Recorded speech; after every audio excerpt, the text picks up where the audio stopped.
Bonjour à tous, j'espère que vous allez bien. Écoutez, moi, ce lundi matin, je voulais vous parler de l'Azerbaïdjan, cette petite république du Caucase qu'on connaît très peu, même si on en a beaucoup entendu parler, notamment il y a quelques mois, à l'occasion de la guerre du Haut-Karabakh que le pays s'est livré avec l'Arménie.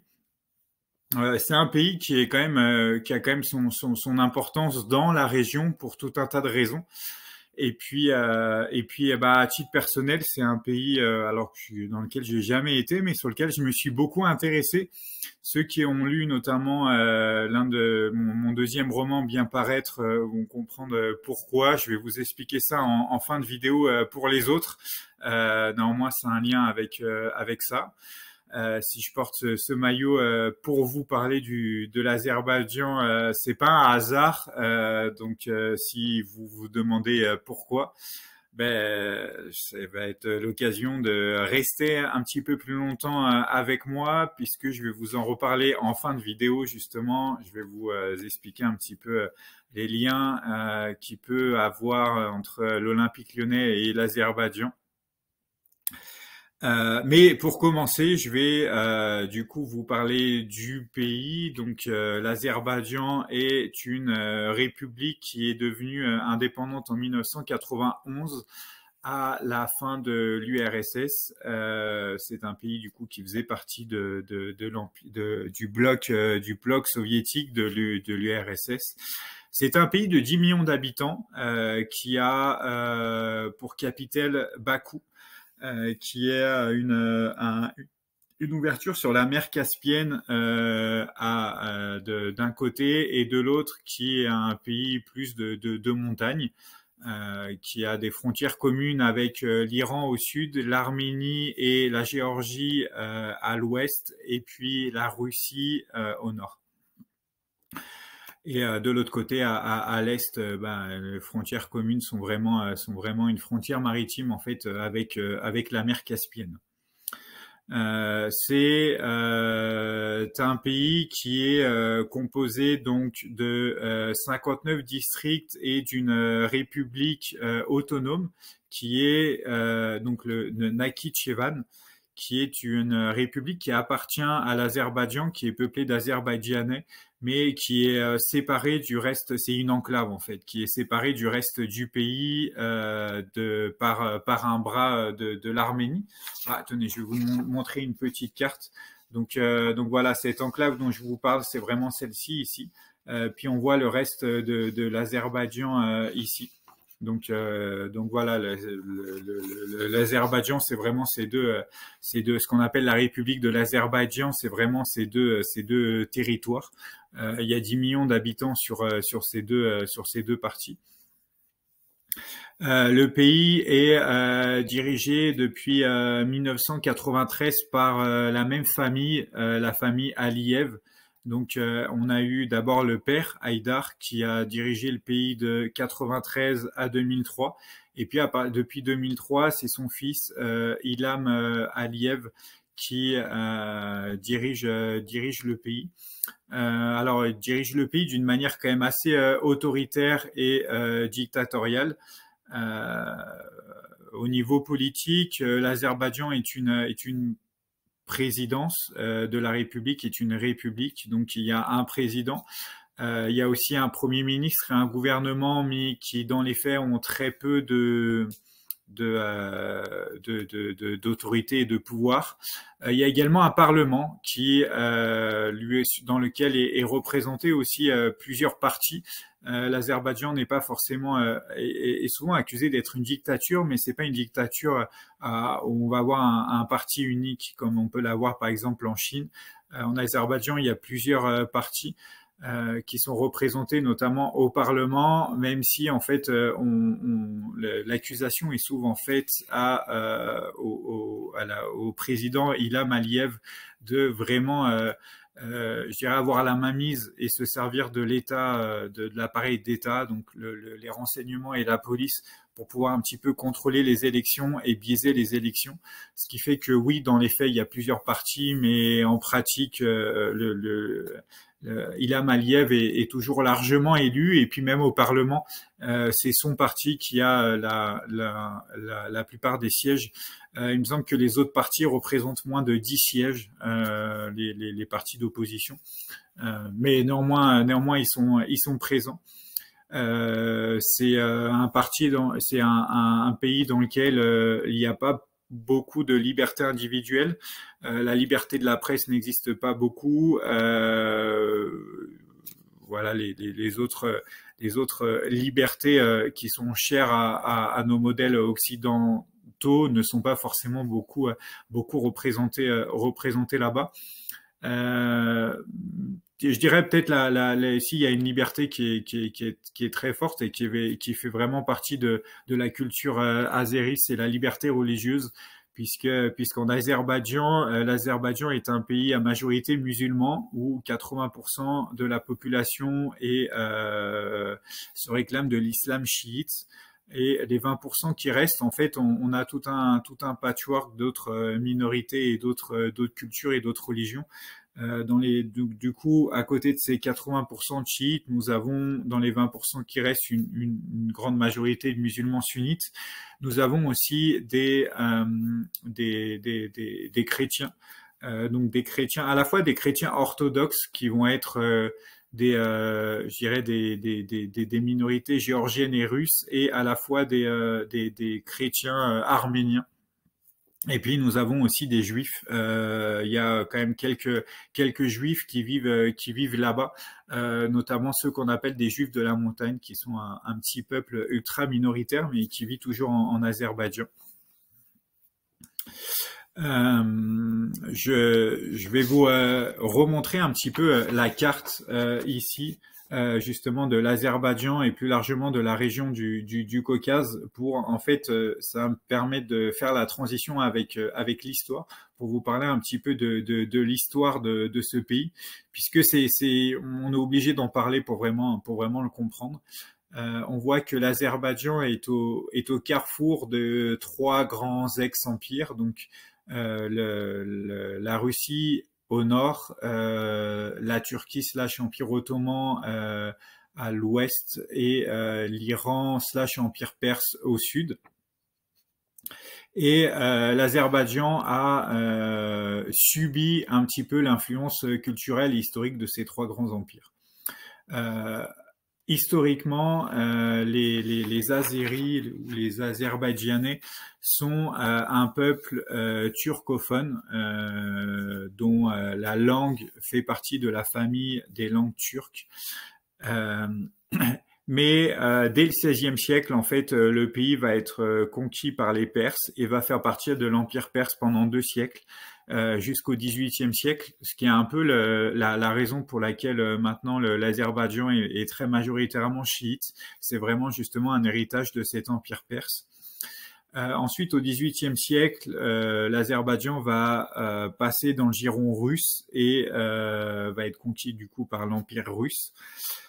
En 1918, au lendemain de la Seconde Guerre mondiale, le pays va connaître une très brève indépendance pour la première fois sous le nom de République démocratique d'Azerbaïdjan. Cette indépendance va être très brève puisqu'elle va durer 23 mois. Mais ces 23 mois vont notamment être l'occasion pour le pays de devenir le premier État de la région à octroyer le droit de vote aux femmes. Donc on est en 1918, 30 ans avant la France, la République démocratique d'Azerbaïdjan a octroyé le droit de vote aux femmes. Donc ça a été un des premiers pays, à la fois le premier pays du Caucase à le faire et un des premiers pays du monde aussi à réaliser cela.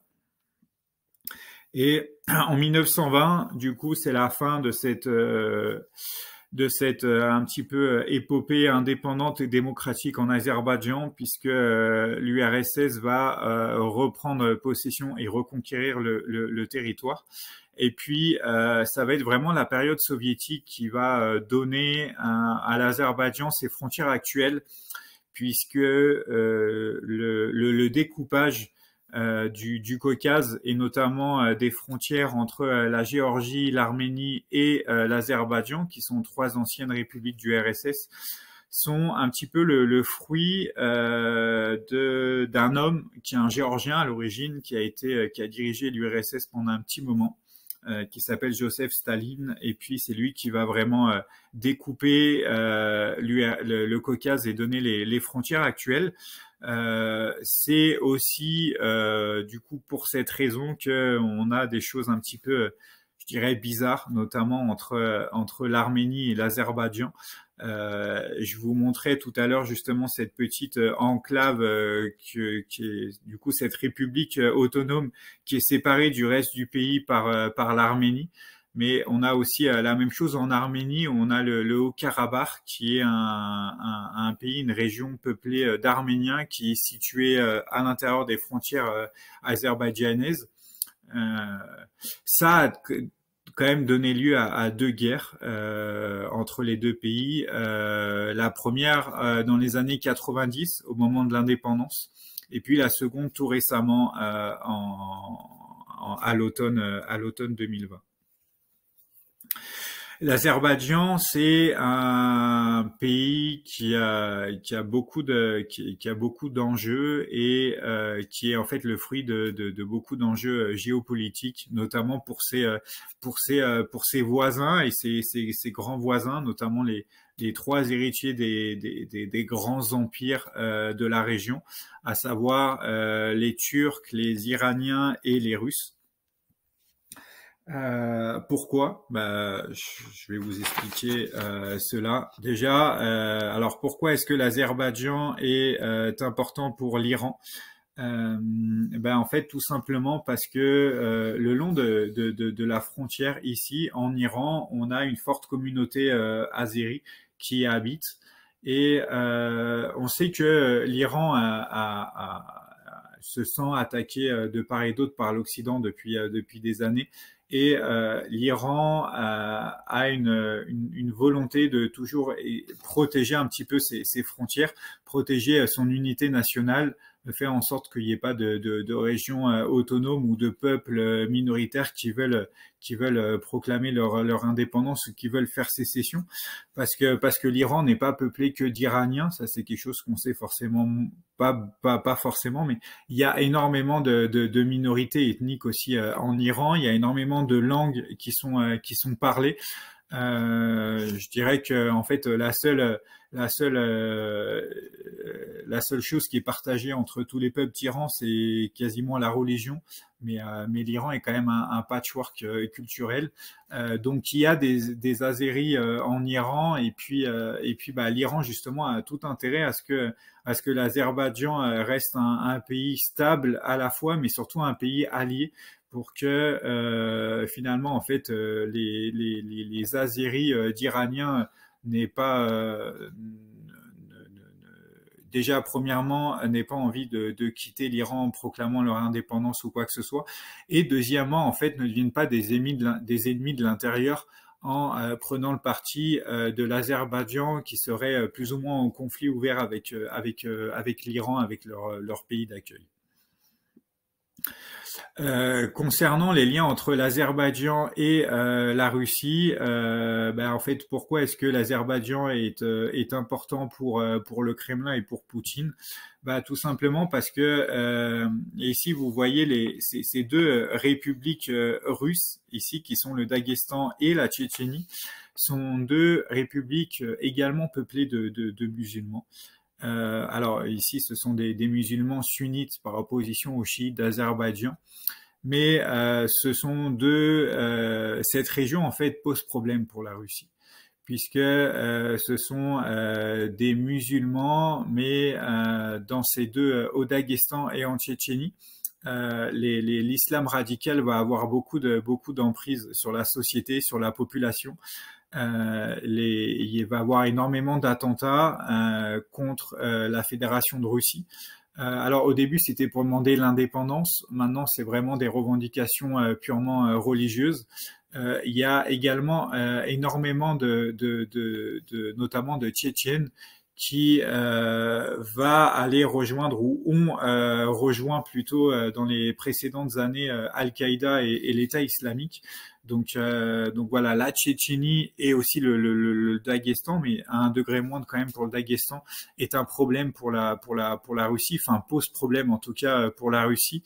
Et c'est pour ça que la Russie a tout intérêt à garder de bonnes relations avec l'Azerbaïdjan, qui est l'autre pays musulman de la région et qui a des frontières communes justement avec ces deux régions problématiques.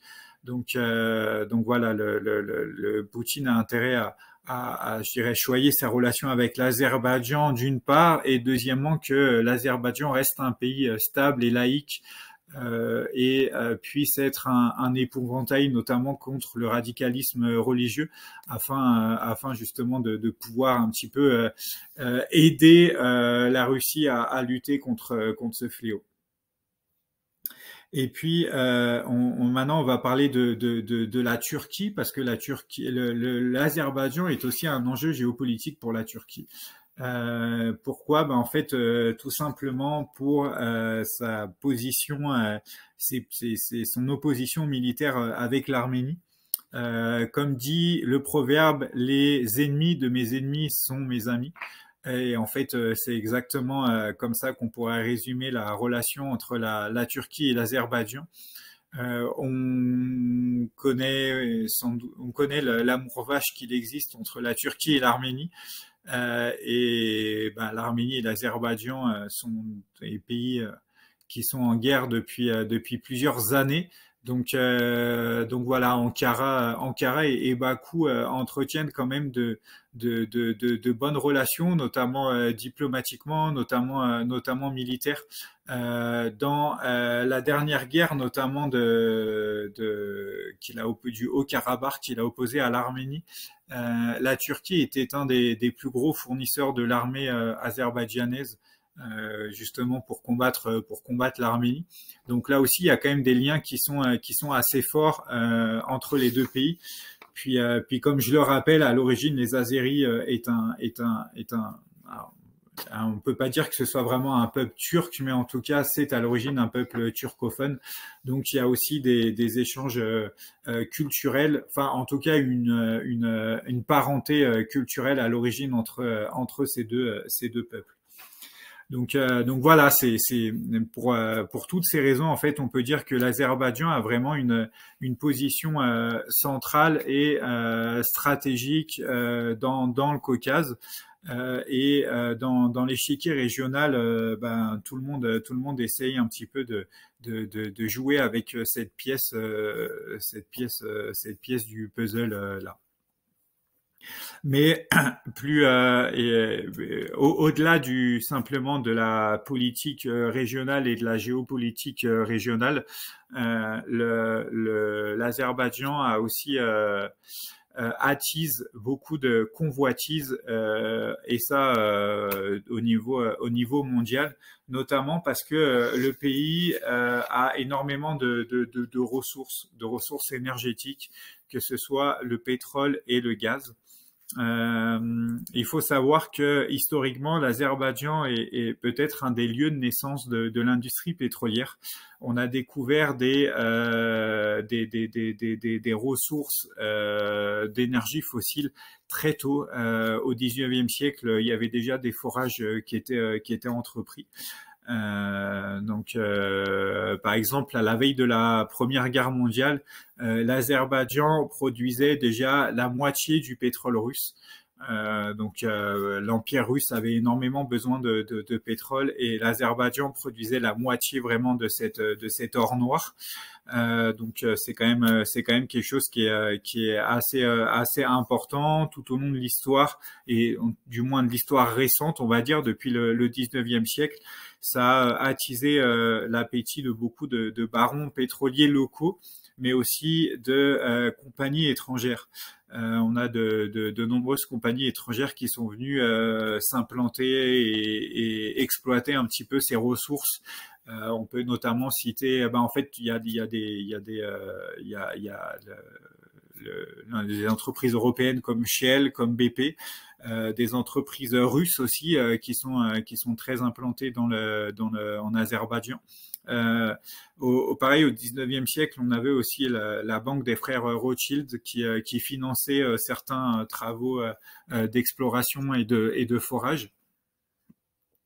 Actuellement, d'après les études et les expertises qui ont été faites, il est plus ou moins reconnu que l'Azerbaïdjan possède le 20e des réserves mondiales prouvées de pétrole et les 25e réserves mondiales de gaz. Donc c'est pas rien quand même. Ça compte énormément. À cela, il faut ajouter aussi un potentiel offshore, notamment dans la mer Caspienne, qui n'a pas encore forcément été exploré. Donc c'est des réserves qui potentiellement seront à rajouter à cela. Mais quand on sait que le pétrole coûte de plus en plus cher à extraire là où on l'extrait, quand on sait que la course aux hydrocarbures est de plus en plus oppressante de la part de beaucoup d'États, bah voilà, l'Azerbaïdjan a déjà beaucoup tiré son épingle du jeu dans cet échiquier mondial et va à coup sûr le tirer de plus en plus dans les années à venir. Je vais notamment vous parler ce qu'on appelle du contrat du siècle. C'est en 1994. Et ce contrat du siècle est peut-être l'exemple le plus frappant à la fois, je dirais, le symbole du fait que l'Azerbaïdjan soit un carrefour pour cette bataille géopolitique de l'énergie.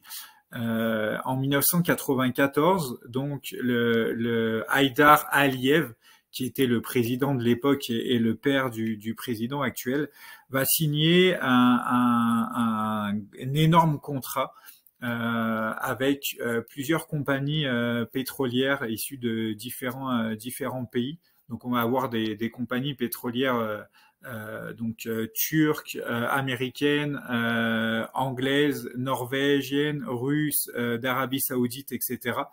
Et ce contrat va porter sur l'exploitation de 3 champs pétroliers qui représentent la plus grande part du PIB du pays. Donc ces 3 champs pétroliers s'appellent ACG pour Azeri Chirag Guneshli. Excusez-moi pour la prononciation, je maîtrise pas encore, je parle pas forcément encore très bien l'azéri, mais c'est ça. Du coup, ces 3 champs pétroliers ACG ont été exploités par en fait un consortium de 13 compagnies pétrolières azéri et étrangères. Et ça a apporté énormément d'argent à l'Azerbaïdjan. Ça a permis à l'Azerbaïdjan de se développer, de développer ses infrastructures. Pour vous donner un ordre d'idée, grâce à cette manne pétrolière de 2005 à 2007, l'Azerbaïdjan avait la croissance, une des croissances les plus élevées au monde. Ça oscillait entre 25 et 35% au milieu des années 2000. Et cette croissance-là était directement imputable à ces champs pétroliers ACG et à ce contrat du siècle signé en 1994, qui est encore aujourd'hui l'un des plus gros contrats qui a été signé pour l'exploitation des ressources pétrolières. Et au-delà du montant et du volume d'extraction de barils de pétrole que ça représente, en fait, ce contrat, il est surtout un symbole aussi de vraiment de la prédation des entreprises pétrolières sur des ressources étrangères, puisque là encore, c'est un choix politique, mais Aliyev, le président Aliyev, n'a jamais fait le choix qu'auraient pu faire d'autres pays, comme par exemple le Venezuela ou d'autres pays, c'est-à-dire de nationaliser les ressources. Et non, lui, il a vraiment, je dirais, privatisé les ressources, fait en sorte que ces ressources nationales soient exploitées par d'autres entreprises. Alors bien sûr, le pays touchait des royalties et s'est beaucoup entre guillemets gavé grâce à ça. Mais voilà, c'est un choix capitalistique qui a été fait et qui a attisé beaucoup de la prédation de beaucoup d'entreprises étrangères. Même si cette prédation-là, elle est pas vieille et comme je vous le disais, depuis le 19e siècle, on a des entreprises russes, on a notamment l'entreprise Shell ou l'entreprise anglaise BP qui exploite le pétrole. Donc voilà, l'Azerbaïdjan, c'est aussi, c'est un peu tout ça, tout ce que je vous explique depuis le début. C'est un pays qui est laïque et stable politiquement et à ce titre-là qui a un enjeu pour la région, pour le Caucase, notamment pour la sécurité et la stabilité politique du Caucase, qui est un allié à la fois de l'Iran, la Russie et la Turquie. Ça, c'est pour la partie politique, mais pour la partie plus géostratégique, c'est aussi un peu le Far West énergétique, c'est-à-dire que c'est un État qui a beaucoup de ressources et sur laquelle n'importe quelle entreprise étrangère peut venir un petit peu exploiter les ressources azéries. Donc voilà, c'est un petit peu l'Azerbaïdjan, c'est un petit peu tout ça. C'est un pays dont on parle pas beaucoup, enfin en tout cas on en a beaucoup parlé ces derniers temps, mais que sous le prisme de la guerre du Haut-Karabakh. Moi, je trouvais intéressant justement de vous exposer un petit peu tous ces points-ci, de prendre un petit peu de recul. Et alors oui, son conflit avec l'Arménie, c'est important. Là-dessus, j'ai pas grand-chose à dire de plus que ce que vous avez sans doute déjà lu et vu dans les médias. Mais moi, c'était plus la dimension géopolitique, géostratégique et énergétique que je voulais dont je voulais vous parler dans cette vidéo. Donc voilà, j'espère que ça vous a plu. Puis comme je vous l'avais promis en début de vidéo, je vous avais parlé de mon maillot. Je vous avais dit que si je le portais pour vous parler de l'Azerbaïdjan, c'était pas un hasard. Et ben en fait, la raison, elle est contenue là-dedans. Donc pour ceux qui ne l'ont pas encore lu ou qui en ont jamais entendu parler, il s'agit de Bien paraître, mon deuxième roman que j'ai écrit. Et Bien paraître raconte entre autres l'histoire d'Anthony Catin, qui est un jeune footballeur, un jeune gardien de but qui est devenu professionnel à l'Olympique Lyonnais et qui est parti, qui a jamais réussi à faire carrière à l'OL ou en France et qui est parti faire carrière entre guillemets dans les pays de l'Est et qui va poser ses bagages au FK Karabakh, qui est un club justement azéri qui joue dans le Haut-Karabakh, qui est normalement joue dans le Haut-Karabakh, mais pour des raisons sécuritaires, joue depuis quelques années à Bakou, à la capitale. Et du coup, c'est ça le personnage principal de Bien paraître. En fait, juste avant que cette histoire débute, il revient en France alors qu'il vit depuis quelques mois dans le Haut-Karabakh en Azerbaïdjan. Et du coup, voilà, c'est pour ça que je vous disais, il y a un lien entre l'OL et l'Azerbaïdjan. Et ben, ce lien, c'est justement mon livre là, Bien paraître et Anthony Catin, son personnage principal. Donc voilà, c'est sûr que moi, en écrivant ce livre, même si je parle pas vraiment beaucoup de l'Azerbaïdjan dedans, je me suis quand même beaucoup intéressé à ce pays-là. Puis je continue un petit peu de m'y intéresser puisque je trouve quand même ça intéressant ce qui s'y passe. Le football aussi peut être l'occasion de parler de géopolitique. C'est un petit peu pour ça que quand j'ai essayé de créer mon personnage, je voulais l'emmener dans des destinations un petit peu exotiques d'Europe de l'Est. Avant qu'il arrive en Azerbaïdjan, je l'ai également fait jouer en Crimée, à Sébastopol en Crimée, et puis aussi en Biélorussie, qui sont aussi deux autres régions, je dirais pas pays, parce qu'il y a la Crimée, mais deux autres régions d'Europe dont, dont on parle beaucoup, mais qu'on connaît finalement assez peu, puisque on les entend souvent parler dans les chaînes d'infos, mais il n'y a pas forcément beaucoup de contexte et de portraits un petit peu plus en profondeur qui sont dressés de ces deux pays. Et puis, pour finir, juste avant de vous laisser, je voulais juste vous parler de mon dernier roman, La fin de leur monde. Alors là-dessus, on va pas parler de l'Azerbaïdjan. Par contre, le sujet n'est pas totalement éloigné par rapport au dernier point que je vous présentais, puisqu'on va notamment parler de réchauffement climatique et de la lutte géopolitique que peuvent se livrer les États pour le contrôle des hydrocarbures et des énergies fossiles.